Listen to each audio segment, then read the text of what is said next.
To introduce Amanda Lea as our speaker today in Club EvMed. Amanda received her undergraduate degree from UCLA in ecology and evolutionary biology, where she worked with Dan Blumstein and Robert Wayne. Dan, of course, is part of our organizing committee, very involved in evolutionary medicine. She then went on to a PhD program at Duke. She was in the university program in ecology, and we overlapped for a little while shortly after I arrived at Duke. And Amanda did work in particular on the Amanda baboons, working with Jenny Tung and Susan Alberts and that incredible team of researchers working on the Amanda baboons. And, you know, I'll just mention one of her papers really influenced my thinking, a lot of people's thinking, I think, on early life experience and adaptation to harsh environments. And it's a paper in AmNat that's really fantastic, in which she showed that animals that experience extreme diversity early in life do not necessarily have advantages in those conditions later in life. In fact, they're disadvantaged relative to other individuals. So it was really a challenge to the predictive adaptive response models that have been used and kind of developed into this whole area of life history theory that we see a lot of in evolutionary medicine. It's a really great paper. She also has another really great paper in EMPH. I'll paste that into the chat box if I have the right link here, on developmental plasticity. And I think that really characterizes a lot of her main interests. Amanda went on from Duke to Princeton, and she had the opportunity there to initiate research projects on the Turkana people of Northwest Kenya. She was associated with the Lewis Sigler Institute for Integrative Genomics, and you know, has had a lot of success there as a postdoc. And then more recently, she landed a job, an assistant professor job at Vanderbilt, and she officially starts on August 1. But I was glad to see that she has a website up and running, and her lab is hopefully getting built and ready for her to move into. Her new Vanderbilt website describes her research as focusing on the intersection of evolutionary biology, genomics, and human health. That is so exciting. One major area of interest involves how urbanization and market integration impact health, which is also really exciting and something I'm interested in as well. I don't think we're going to be hearing about that work directly today, but we're going to be hearing about a lot of really important topics that underlie that work and motivate it. And with that, I'm going to turn things over to Amanda. And the title of her talk today is Understanding Evolutionary Mismatch at the Genomic Level. So thanks so much for joining us, Amanda. Yeah, thank you for having me. So let me share my screen.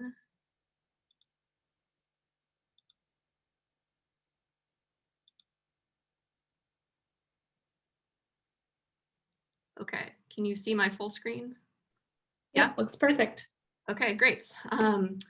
Yeah, so I'm really excited to be here and to talk to you all today about some work that I've been doing to try to understand evolutionary mismatch at the genomic level. And as Charlie's introduction touched on, I do a lot of work in natural populations, but the work that I'm going to focus on today is really trying to use experimental systems to understand evolutionary mismatch, this really fundamental and important hypothesis in evolutionary medicine at the genomic level. All right. So cardiometabolic diseases and other non-communicable diseases are a major global problem. To illustrate this point, here are plots showing worldwide trends in BMI over the last few decades. And we can see that BMI has remained high in high-income countries such as the US. But in addition, BMI is increasing rapidly across the world as low and middle income countries become more urban and industrialized.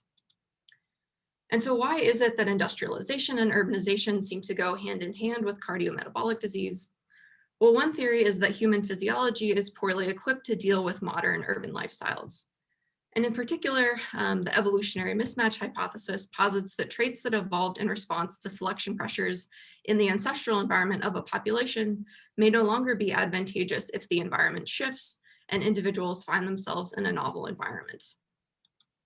And using cardiometabolic disease as an example, the idea here is that essentially all human populations evolved eating a mixed plant and meat-based diet that took considerable energy to obtain. And through evolutionary time, our genomes and our physiology adapted to this type of diet and lifestyle.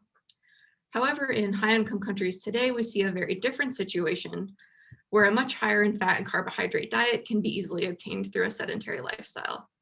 And therefore, it's been proposed that our genomes and our evolved metabolism are mismatched to our current environment, which is leading to disease.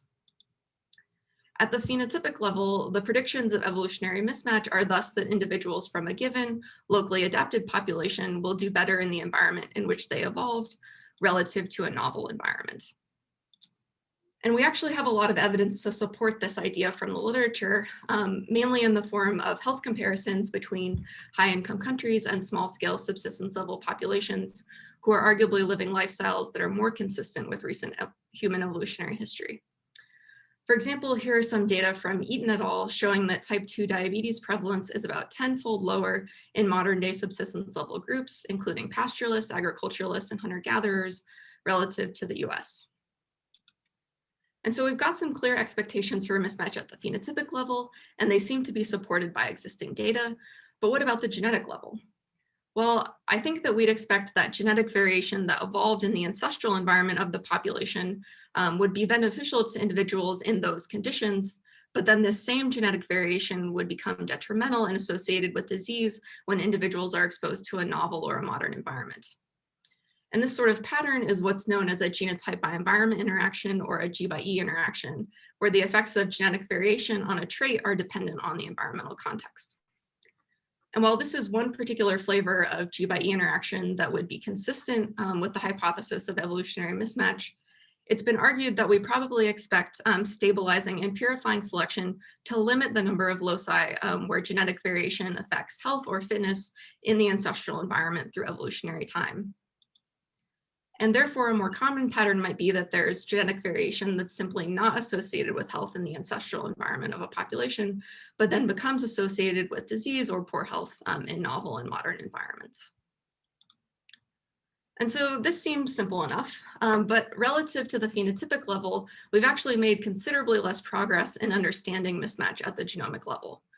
And this is because mapping these particular flavors of G by E interactions that I just described are actually really hard in humans. And it's hard for several reasons. First, I think that the right environmental comparisons can be difficult to define and difficult to assemble.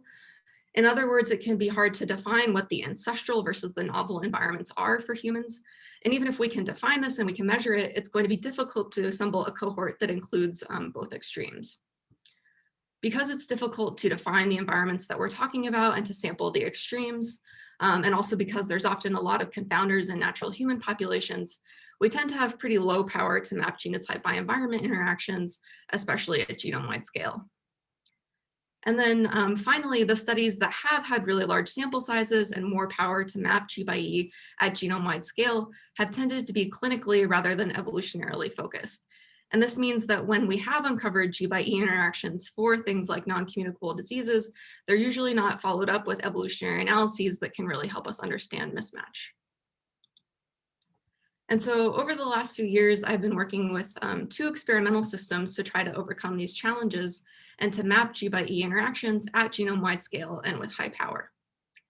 And in particular, I've been working with human immortalized cell lines to map genetic effects on gene expression across different cellular environments.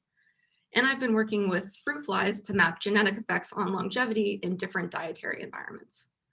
And in both cases, I think these systems are really powerful because we can perform controlled environmental manipulations, and then we can test for environmentally dependent genetic effects on a phenotype of interest. And so I'm going to start by telling you about this cell line work. For this experiment, I obtained cell lines that were derived from B cells, which is an adaptive immune cell type, from African and European individuals that were included in the 1000 Genomes Project. Because these individuals were part of the 1000 Genomes Project, which is a large consortium study supported by NIH, their genomes have already been sequenced and genome-wide genotype data is publicly available. I obtained cell lines for 544 individuals from this project and exposed each cell line to 10 different treatments as well as 2 controls. I then waited for 4 hours for the cells to respond, after which I extracted RNA and made RNA-seq libraries. And after QC and filtering, I ended up with close to 4,000 RNA-seq libraries collected across these 12 different conditions and across over 500 different individuals. And this is going to allow me to map environmentally dependent genetic effects on gene expression. The treatments that I used in this experiment were chosen to include a mixture of stimuli that are evolutionarily familiar to B cells, so namely 4 different immune signaling molecules and 2 other biological hormones and signaling molecules. But I also included a set of man-made chemicals and other cell stressors that have not co-evolved with B cells throughout evolutionary time. And these treatments that are highlighted in green therefore represent evolutionarily novel environmental exposures, which are thought to be especially important in generating evolutionary mismatch. And for this talk, the particular treatments themselves aren't necessarily all that important, but sort of knowing that they fall into these general categories is good to keep in mind. All right, so now using the publicly available whole genome sequence data and my 4,000 RNA-seq libraries, what I set out to do was to map genetic effects on gene expression across these different cellular environments. And to do so, I was looking for a pattern that's called expression quantitative trait loci, or EQTL, where there's a SNP that affects the expression level of a given gene, potentially in an environmentally dependent way. And what this relationship between genetic variation and gene expression ends up looking like in data is just a correlation between genotype and gene expression levels. And in this cartoon here, I'm showing toy data for one environment, but remember that we have 12 environments. So what we're actually looking for when we put this all together are cases where there are genetic effects on gene expression that are consistent across all 12 of our environments. And I'm going to call these ubiquitous EQTL. Or alternatively, we can have cases where there are genetic effects on gene expression that are unique to one environment or that are unique to some subset of the 12 environments. And I'm going to call these cases context-dependent EQTL or loci that exhibit G by E interactions. And so when we do these analyses across the entire genome, we identify over 40,000 EQTL. And most of these EQTL are ubiquitous, which is not surprising and is consistent with previous studies. However, we also find that a pretty sizable portion of the genome, about 22.5% of our EQTL, are context dependent and have different effects on gene expression in different environments. Sorry, the lights in my office go out if I don't move around. All right. And so just to show you how these different context dependent EQTL break down across treatments, we do find that all of our treatments induce some number of context-dependent EQTL, and that both the evolutionarily familiar context-dependent, or the evolutionarily familiar treatments, as well as the evolutionarily novel treatments, induce similar numbers of G by E interactions. All right, so now we've got all these EQTL, and the first question that we wanted to ask was, are they putatively phenotypically important? And further, is there any evidence that context-dependent EQTL may be more important for human diseases than ubiquitous EQTL, or maybe they're important in different ways? So to get at this, we performed 2 analyses. The first analysis was to overlap our lists of EQTL with lists of genes that are known to be involved in 114 different human complex traits and diseases. And the second analysis was to test for overlap with a list of loss of function mutation intolerant genes in humans. So what the heck are mutation intolerant genes? Well, for most protein coding genes in the human genome, if we look at a large population sample, we'll find that some people carry mutations that result in a loss of function copy of the protein. So they result in a non-functional copy of the protein. So we assume that these genes are therefore mutation tolerant, given that living people carry loss of function mutations. However, there are about 3,000 genes in the human genome for which in very large population samples, we've never observed a loss of function mutation. And that suggests that these genes are highly conserved in humans, that they're very phenotypically important, and that they're essential for life. And so when we overlapped our EQTL lists with these different lists of putatively phenotypically important genes, we find that both context-dependent and ubiquitous EQTL are significantly enriched for genes involved in several human diseases and health-related traits. So here I'm just showing you the fold enrichment for different categories on the x-axis, and on the y-axis are the different traits and diseases that we find to be enriched for either context-dependent or ubiquitous EQTL. And interestingly, we find that context-dependent EQTL are enriched for about double the number of traits and diseases relative to ubiquitous EQTL. We also find in our second analysis that context-dependent EQTL are more likely to fall in or near and regulate the expression of phenotypically essential mutation-intolerant genes. And in contrast, we find that ubiquitous EQTL are not more likely to occur in or near mutation-intolerant genes. And so together, this is really interesting, and it suggests that yes, these context-dependent EQTL probably do have some important phenotypic effects, and they seem to be functioning slightly differently than ubiquitous EQTL. And so the next thing that we wanted to know was how these context-dependent loci are generated, and what the evolutionary, sorry, my screen is doing weird things. The next thing that we wanted to know was how these context-dependent EQTL are generated and what the evolutionary forces are that maintain them in human populations. Given that I just showed you some of the analyses on the previous slide that suggest that some of them might actually be bad for you in certain environments and increase disease risk or alter the expression of essential genes, we wanted to know how they're maintained in human populations. And there are two potential ideas here that we wanted to explore. The first is that context-dependent EQTL might be maintained because they were beneficial or positively selected in past environments. So this is what's predicted by evolutionary mismatch. But alternatively, it might be that context-dependent EQTL have always been deleterious, but they're maintained because negative selection has not been able to eliminate them. So in other words, most new mutations that occur in the human genome are deleterious, and they end up being purged and selected against.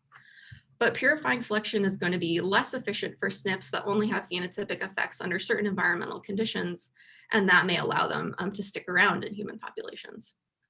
And this explanation could potentially account for why we see context-dependent EQTL in these essential and mutation-intolerant genes, but we don't see those for ubiquitous EQTL.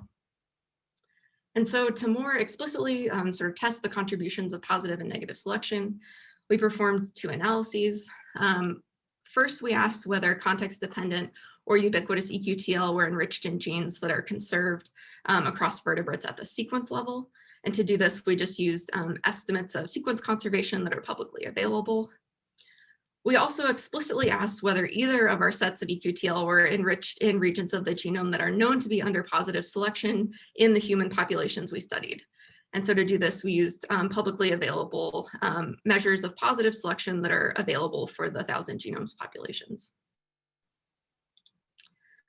When we do this first analysis, we get results that look like this. We're on the y-axis. I'm showing you the degree of sequence conservation for individual genes that overlap with different categories of EQTL. And what we can see is that for our ubiquitous EQTL, we actually find that they are underrepresented in conserved genes relative to chance expectations. And for our context-dependent EQTL, we find that they are overrepresented in conserved genes relative to chance expectations. And I'm just showing you here that the results are consistent for two different measures of sequence conservation. And so similar to the results that I showed you for the mutation-intolerant genes, we think that this means that in conserved genes, ubiquitous EQTL are selected against and depleted, whereas context-dependent EQTL are to some degree hidden from purifying selection and therefore persist. And so we interpret this as some evidence for inefficient negative selection. So now let's talk about those analyses that explicitly look at positive selection. When we did this, we found that both context-dependent and ubiquitous EQTL were significantly or marginally enriched for loci that are known to be under positive selection. So I'm just showing you the degree of enrichment here on the y-axis. And we do find that the degree of enrichment is much stronger for the ubiquitous EQTL than it is for the context-dependent EQTL. However, when we do the same analysis, and instead of looking at all of the context-dependent EQTL lumped together, we break it out by the different treatments and the different treatment groups, we find that this sort of modest result for the overall data set can be explained by heterogeneity among the different treatment types. And more specifically, it looks like context-dependent EQTL that are revealed by our immune stimuli that have co-evolved with B cells, or that are revealed by these hormones and other biological signaling molecules. These sorts of context-dependent EQTL do show strong enrichment for positively selected loci, much more so than what we see for the evolutionarily novel environmental contaminants and cell stressors. And so we speculate that this heterogeneity reflects the fact that B cells have co-evolved with immune stimuli through evolutionary time. And this has provided opportunity for natural selection to fine-tune the responses to these molecules via positive selection. However, in contrast, this category over here includes molecules that B cells have not seen throughout evolutionary time, and therefore there's probably been very little opportunity for positive selection to act on these loci and to fine-tune responses to these molecules. And so overall, we do think this is evidence for positive selection, though the details seem to really be dependent on the type of environmental stimuli that we're talking about. And so just to summarize what I just told you from this part of the talk, we find that about 23% of genetic effects on gene expression are context dependent. We find that context dependent EQTL putatively matter for human phenotypic variation and for disease. And we find that G by E loci seem to be maintained by a combination of inefficient purifying selection and positive selection in past environments. And the evolutionary history of the particular exposure that we're talking about seems to really matter for determining the balance of these forces. So now I'm going to switch gears and tell you briefly about a second experimental system that I've been working with to ask a lot of the same questions. And that system is the fruit fly. So in particular, I'm going to tell you about some work that I've been doing to map genetic effects on lifespan when flies are exposed to a standard lab diet versus an obesogenic diet that's very, very high in sugar and is outside the range of anything a fly would have ever experienced during its evolutionary history. And while this sort of experimental framework isn't the same as exposing an ancestral human group to a modern or a Western lifestyle, we did pick an obesogenic high sugar diet as our novel environment of interest in this experiment because of the central role that changes in diet are thought to play in evolutionary mismatch, especially for human cardiometabolic disease. And while I do think that what we learned from the human cell line experiment that I just described is really important and that study was really useful, I think that this fly experiment is especially exciting because it allows us to more directly test the predictions of evolutionary mismatch. In particular, instead of having gene expression on the y-axis, as I did in the previous experiment, we can actually now put a fitness-related trait on the y-axis, and in this case, it's going to be longevity. And that allows us to polarize these G by E interactions and to specifically ask whether they fit the patterns that I proposed at the beginning of the talk. Okay, so to map G by E interactions for longevity using this fruit fly system, what we did was to bring a bunch of wild-caught flies from around Princeton, bring them into the lab for 30 generations to expand the population, and then randomly allocate age-matched flies at the beginning of their life cycle into 6 different cages. And we put about 10,000 flies into each cage. In 3 of these cages, flies were fed a standard or a control lab diet. And in the other 3 cages, they were fed this extremely high sugar obesogenic diet. We then let the flies live out their lives and age from young to old until there were about 500 flies left in each cage. At this time point, which I'm going to call Tn, we sampled the final 500 or so oldest flies, and we also had a sample that we had collected at the beginning of the experiment when the flies were young, which I'm going to call T0, and we had about 2,000 flies from that time point.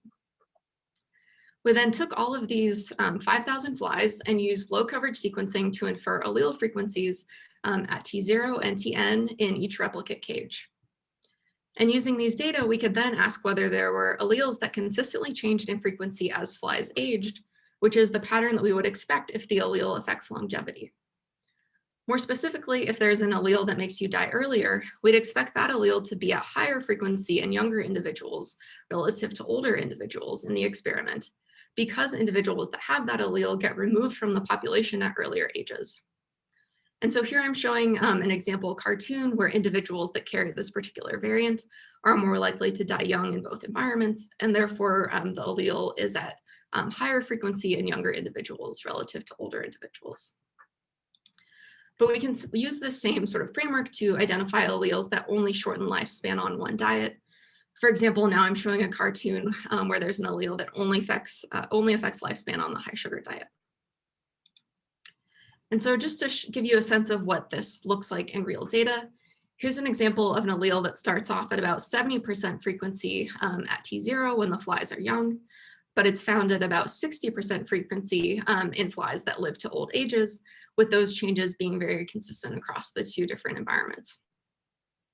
And now here's a second example, but of a G by E interaction.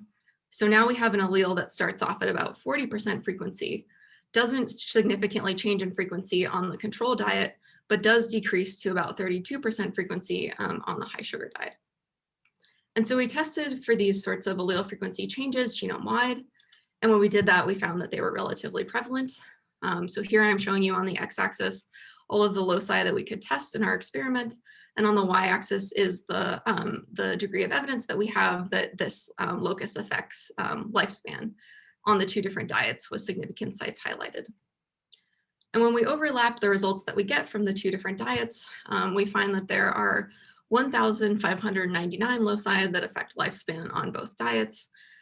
We find 702 loci that only affect lifespan on the high sugar diet, and we find 2 loci that only have effects on the control diet. And so now what we want to do with these loci that we've identified is to ask whether they fit the patterns that we'd expect under evolutionary mismatch. So as a reminder, these are the 2 particular patterns that we might expect, and I've just modified the colors and the labels here to fit the details of this experiment. So let's start with this first pattern here, where there might be alleles that are beneficial on the standard or the control lab diet, but then those same alleles become detrimental on the novel high sugar diet. And if this particular pattern were prevalent in our data, we'd expect that for the 1,599 loci that are significant on both diets, that the risk allele would be different, that there would be a negative correlation between the effect size that we estimate in the control environment relative to the high sugar environment. However, when we look at our data, we see that that is definitely not the case. And usually if there's a variant that affects lifespan on both diets, it's the same variant that decreases lifespan on both of the diets. So now what about that second pattern that I said we could expect under evolutionary mismatch, where there are alleles that don't affect lifespan on the high sugar diet, but then those same alleles become detrimental and longevity decreasing on the novel high sugar diet? Well, we obviously find a lot of evidence that these sorts of alleles exist, given that we find 702 sites that have effects only on a high sugar diet, and we only see 2 sites that show the opposite pattern. So this suggests that there is a lot of genetic variation for lifespan that only gets revealed when flies are exposed to a diet that's outside of the range of what the species has experienced throughout evolutionary time. And so this result was super interesting to us. And to probe a little deeper, the next thing that we wanted to do was to understand what the evolutionary history was of these alleles that decrease lifespan, especially on the high sugar diet. And in particular, we wanted to know whether these alleles had experienced any history of selection. To get at this, what we did was to download publicly available data on allele frequencies from flies that were collected in sub-Saharan Africa. And sub-Saharan Africa is the ancestral home of fruit flies. So we think that this is sort of representative of the ancestral environment of fruit flies. We then asked whether loci that we identified as lifespan decreasing in our experiments were at unusually low frequency in sub-Saharan African populations, which might suggest that these loci are detrimental in the ancestral or the natural environment of fruit flies and are selected against. Alternatively, we could see that our lifespan decreasing alleles are at unusually high frequency in sub-Saharan Africa, which would suggest that they're actually beneficial in this environment and selected for. Or alternatively, we might find that there is no difference relative to background expectations, which would suggest that the alleles that we identify in our experiment as lifespan associated don't really have any effects in the ancestral environment of fruit flies. And I think either of the latter 2 scenarios would be most consistent with evolutionary mismatch. And so when we do these analyses, we find that lifespan decreasing alleles in our experiment are at significantly higher frequency in African populations, consistent with a history of positive selection in the ancestral environment of fruit flies. And I'm just showing you here that if we do the same analyses for non-significant sites, we don't see the same pattern. And somewhat contrary to our expectations, we find that this result is basically the same if we look at loci that decrease lifespan in both environments. And we speculate that maybe this reflects the fact that both the standard lab diet and the high sugar diet represent pretty strong deviations from the conditions that flies experience in the wild. And therefore, the two dietary environments that we're using may just be creating mismatch to different degrees. Right. So to summarize what I just told you from the second part of this talk, we find that about 31% of genetic effects on longevity are context dependent. We find that essentially all context-dependent loci are revealed by a high-sugar obesogenic diet, and these are loci that have no appreciable fitness effects under more typical dietary conditions. And we also find that alleles that are lifespan decreasing in our experiments are putatively under positive selection in the ancestral environment of fruit flies, which is consistent with evolutionary mismatch. And more generally, I want to just leave you with a few take-home messages that we can talk about in the discussion period. So at the genomic level, the evolutionary mismatch hypothesis predicts G by E interactions, but we as scientists have made little progress in testing this prediction relative to the phenotypic predictions of mismatch. I think that we can overcome some of the difficulties in mapping G by E interactions in natural human populations by using experimental systems. And I've shown you two examples here where we can use experimental systems to find that G by E interactions are a key component of complex trait variation and are putatively important for human health and fitness related traits. This work has also shown that loci that exhibit G by E interactions seem to be maintained via positive selection in past or ancestral environments, as predicted by evolutionary mismatch, but also by other evolutionary forces such as inefficient purifying selection. And I am really interested in this idea that the role of different evolutionary forces in maintaining G by E loci may actually depend on how common the environment is that we're talking about, how common it was through evolutionary time. And in particular, I think this last point has some pretty important implications for understanding mismatch in the context of modern or Western lifestyles, since these lifestyles include completely evolutionarily novel exposures like smoking, but they also include environments that simply represent an increase in degree relative to our evolutionary past, like sugar or carbohydrate consumption. And I'm going to end this take-home slide by saying that while I focus this particular talk on experimental systems, I don't think that studying mismatch at the genomic level in natural human populations is hopeless, or at least I hope not, because a lot of my research is actually field rather than lab-based. And in particular, a lot of my work is done in partnership with a small-scale subsistence level group, the Turkana pastoralists of Northwest Kenya, who are currently experiencing rapid lifestyle change toward a more urban and market-integrated lifestyle. And while my published work so far with the Turkana has focused on testing evolutionary mismatch at the phenotypic level, my current focus and a major goal of my research program is to apply what we've learned in the lab to the field and to use genomic tools to uncover G by E interactions in this transitioning population. And because of the Turkana's unique situation and the rapid lifestyle change they're experiencing, I think we actually have what we need to be able to explicitly test for the predictions that we expect under evolutionary mismatch. And even sort of thinking beyond the Turkana, I think that partnerships with small-scale subsistence level populations hold a lot of promise for studying G by E interactions in this explicit context of evolutionary mismatch.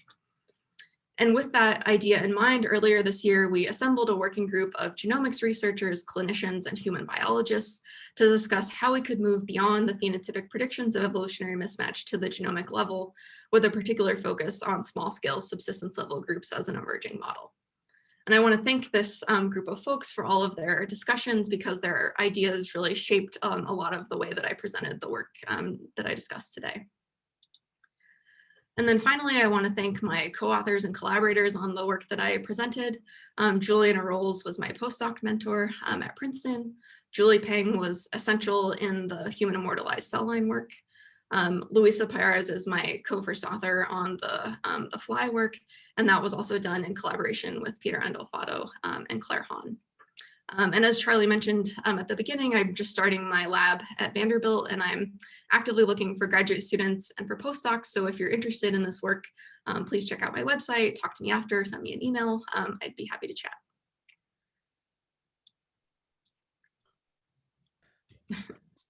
Okay, thank you, Amanda. That was fantastic. Sorry, I realized Great talk. see any of the questions because everything was full screen for me. But hopefully we've got plenty of time to tackle them now. Yeah, I think so. Joe Graves did ask a question early on that I think was probably more of a clarifying question. I should have interrupted you with it. I'll just get that one out of the way. How many passages of the cell lines occurred before they were exposed to the treatments? That was obviously in the first part of your, Sure. your About 3, 2 or 3. So we tried to keep it to a minimum. And we have additional questions from Jillian Bentley, Bernie Crespi, Joe Graves has another question. Would any of you like to ask your questions out loud instead of on the chat? I think my question actually overlaps a lot with Bernie's question. They're quite similar, I think. I don't know if Bernie wants to ask it because he went into more detail than I did, but first. Well, they're very similar, actually. Just the figure that you showed, which was about the context-dependent EQTLs, and you were showing the diseases. And I noticed, and Bernie noticed, that they were mostly autoimmune diseases. So I was puzzled about that, but Bernie probably expressed it a lot better than me about what the significance of this could be. Yeah, I think I agree with what I'm skimming in Bernie's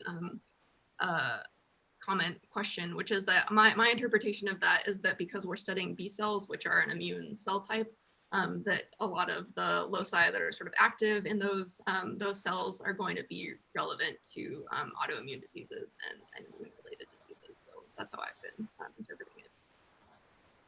And I was wondering how that tied in with mismatch exactly in terms of modern environments and infectious diseases, at least when we don't have pandemics going on. What is the connection there, or should I be expecting one to the mismatch hypothesis? Yeah, I mean, I think that it says that if our infectious environments currently are different than our infectious environments in the past, which I think is, relatively likely, is probably something that we could all agree is true, that there are going to be a lot of loci in the genome that are sort of revealed by new infectious environments relative to our ancestral infectious environments.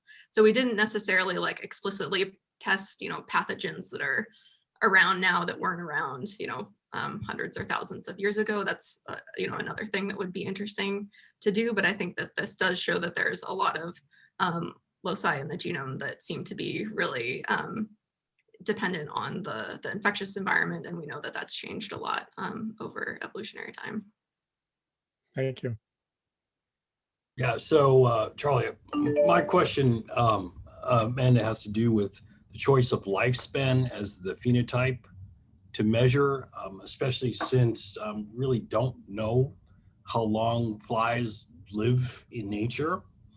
And actually, my group did experiments very similar to this several years ago.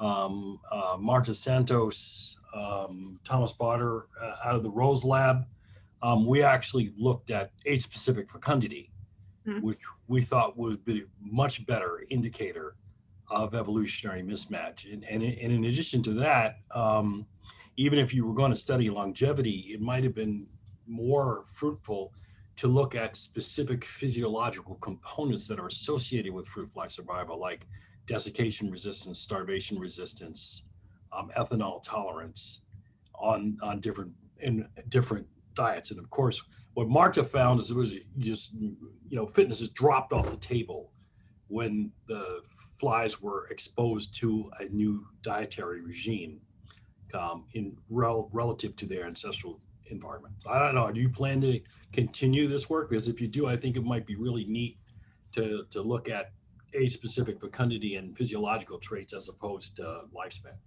Yeah, I agree that lifespan is sort of, it's useful in that it's a fitness-related trait, and part of the reason that we used it for this particular experiment is it's because we can do this sort of viability experiment where we can do a lot of sequencing of flies when they're young and flies when they're old and find loci that change, and we can't sort of set up that same experiment at the scale that we wanted to do for things like fecundity.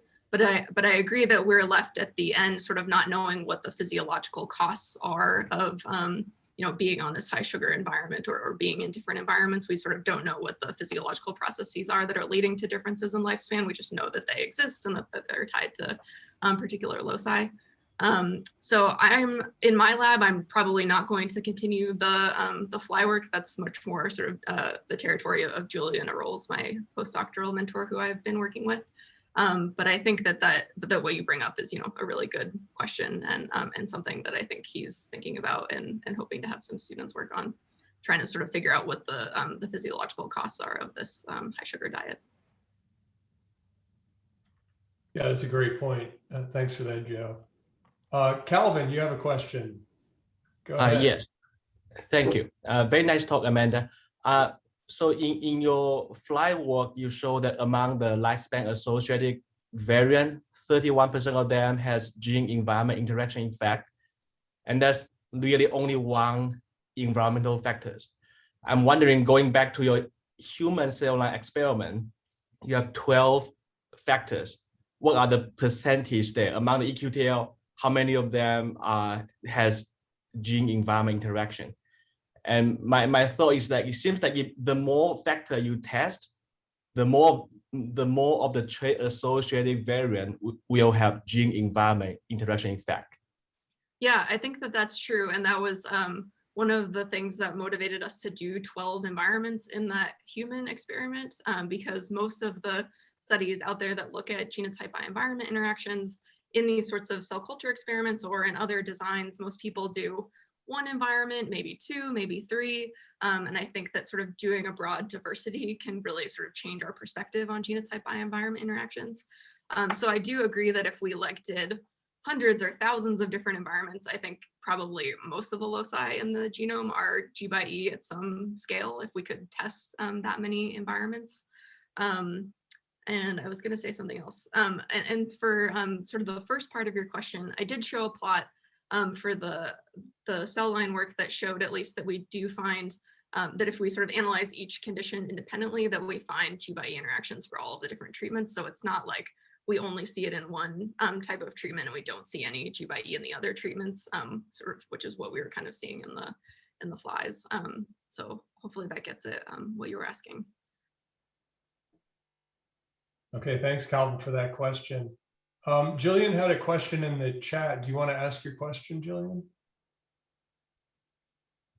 Yeah, sure. So I just wondered why you chose to use pollutant exposures when you were challenging the cell lines, but then you were looking in the model organism at diet. And sort of, I said in the chat, that was a kind of mismatch. But yeah, but it seemed like you were challenging two separate things entirely. So I wondered if you could address that.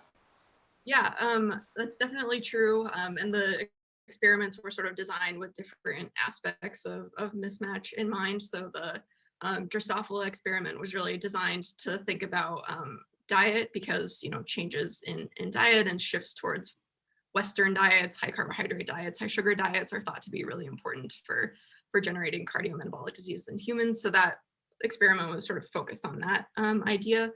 And then with the cell line work, because we had the ability to make as many cells as we want and then look at as many different environments as we want, we wanted to sort of do a mixture of environmental treatments that were things that were familiar to B cells, as well as environmental treatments that were evolutionarily novel to B cells. So something a B cell had never seen throughout evolutionary time, which is why we picked those environmental contaminants.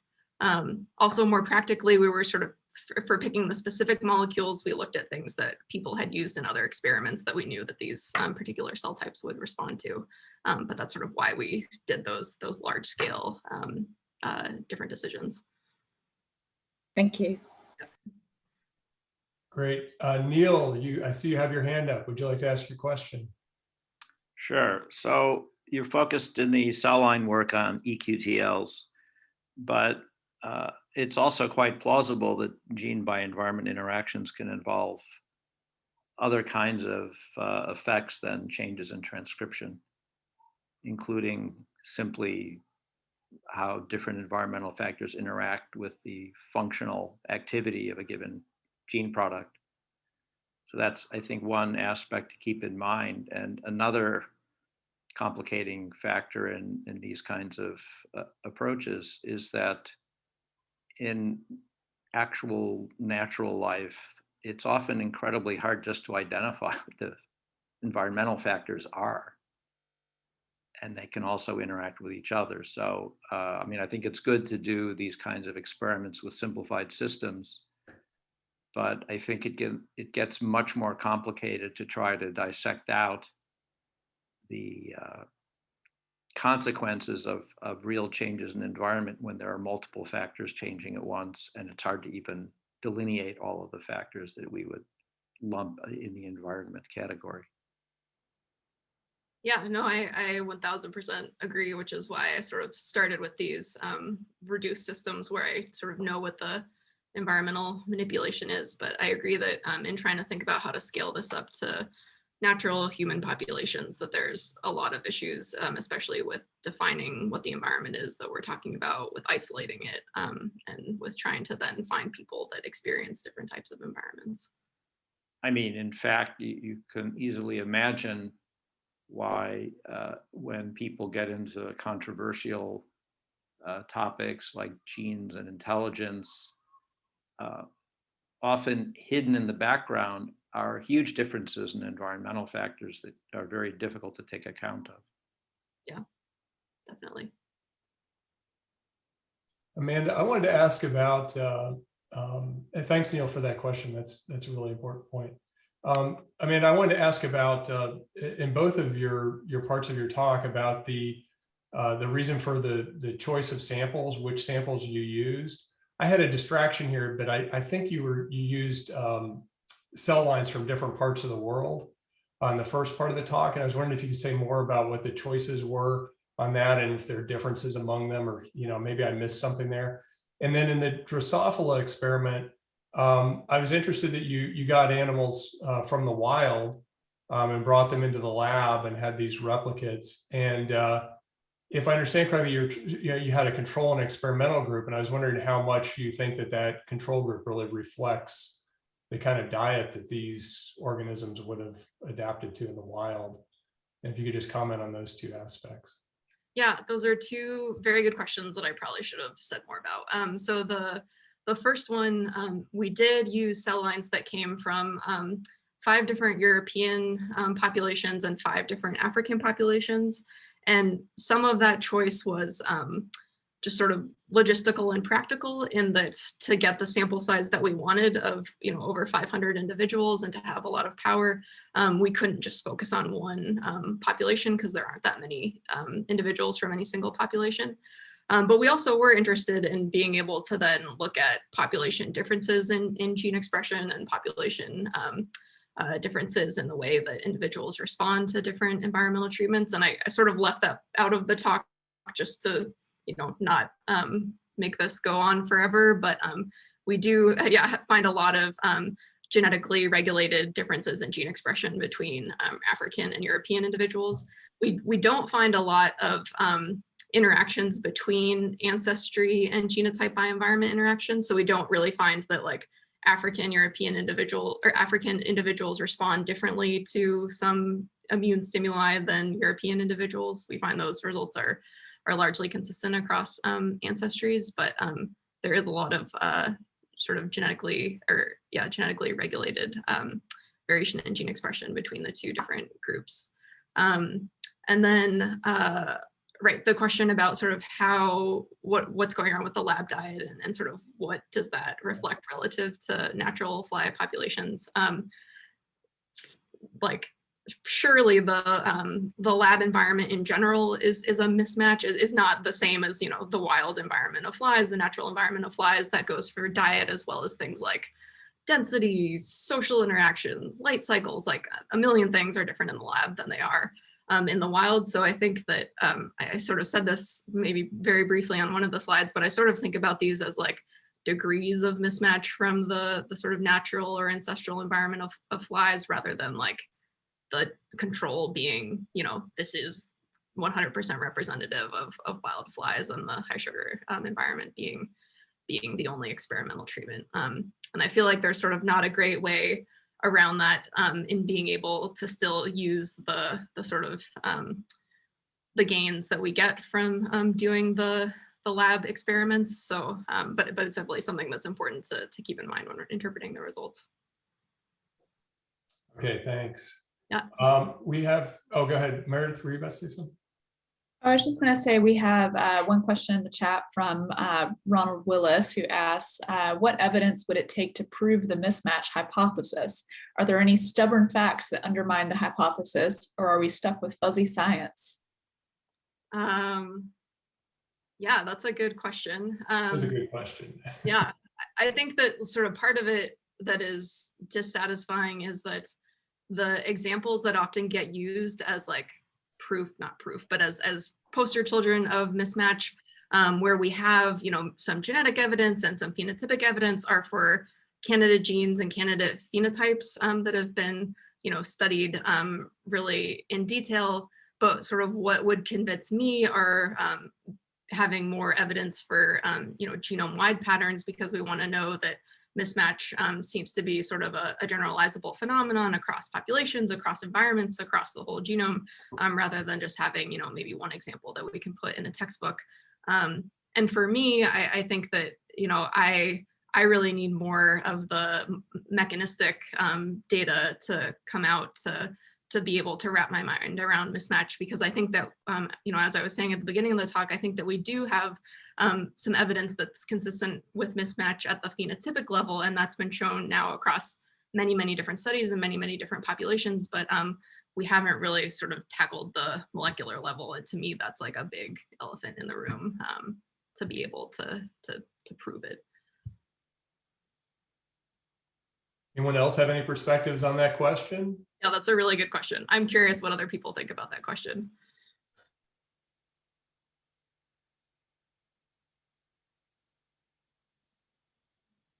Okay, I think we'll leave it there. If no one else has any, any other comments, doesn't want to take that one on. Thank you, Ron, for that question. Okay, so we're going to wrap up. We finished before the hour, so that's a good thing, and didn't run over, which happens occasionally, and we try to avoid. Thank you, Amanda, for a really great talk and for the great questions from everyone else. This was really excellent. I want to just share quickly the upcoming Club EvMeds that we have, if I can share my screen. Hopefully you're seeing the screen here from our website.